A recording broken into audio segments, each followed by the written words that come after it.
that's going to mean, and it could easily lead us astray. So here's something Loading. that's going to happen in the next year. Loading. So imagine now you're a lonesome guy and you can get a digital friend, a woman.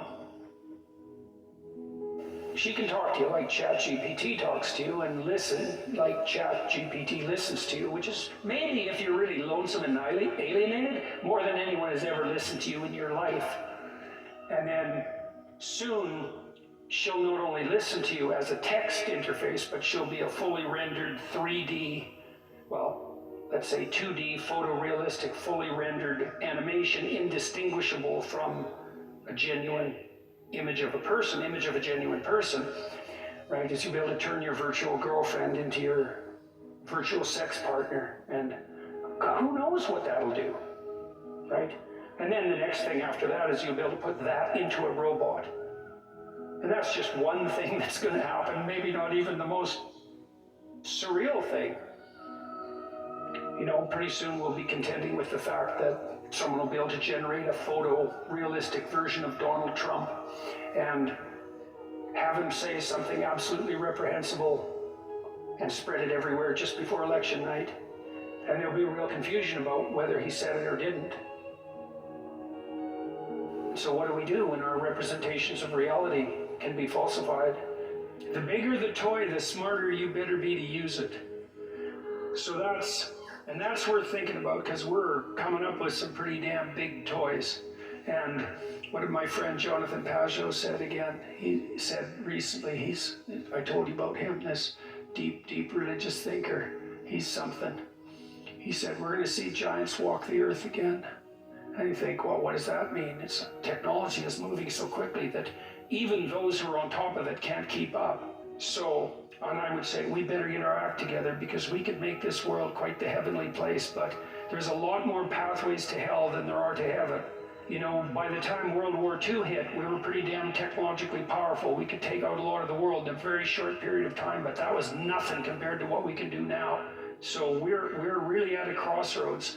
We could have everything we could dream of if we were careful, but we could have a nightmare beyond contemplation if we're not. And so I would say, also, as we become technologically more powerful, every single individual becomes more powerful.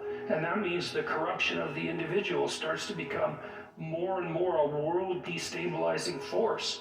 You should know this. There are things coming down the pipeline on the artificial intelligence front that are just going to make your hair stand on end within the next year, because there is so much transformation going on in that domain, and that's been the case particularly for the last 6 months, that it's almost unimaginable. You're going to see things you just can't possibly. How many of you clap? How many of you know what ChatGPT is? Okay. So not very many. So I'll tell you what ChatGPT is, just so you know, because you need to know this. And I don't know what sort of technological revolution this is. Gutenberg press level? I went and interacted with it. It's an AI system, artificial intelligence system. It basically is trained on, a massive corpus of spoken or of text. So it's derived its models of the world from the analysis of human speech, essentially. It isn't using real world data yet, but that will be happening. Okay, so now we have an AI model that can extract a model of the world from the entire corpus of language. All right, and it's smarter than you, and it's going to be a hell of a lot smarter than you in 2 years. So you can get ready for that too. You hear babies have no theory of mind. It's like, yeah, no, they can imitate. That's pretty bloody amazing, man. Like, you haven't seen robots that can do that yet. Although there are robots now that you can teach by moving their arms. You move their arms, and then they'll do it. And so you can actually program them by moving them, and then they'll just repeat it. And so they're getting damn close to imitation, because they're going to be imitating each other as well as us. And they're going to do it so fast, you just won't be able to believe it. So that's coming.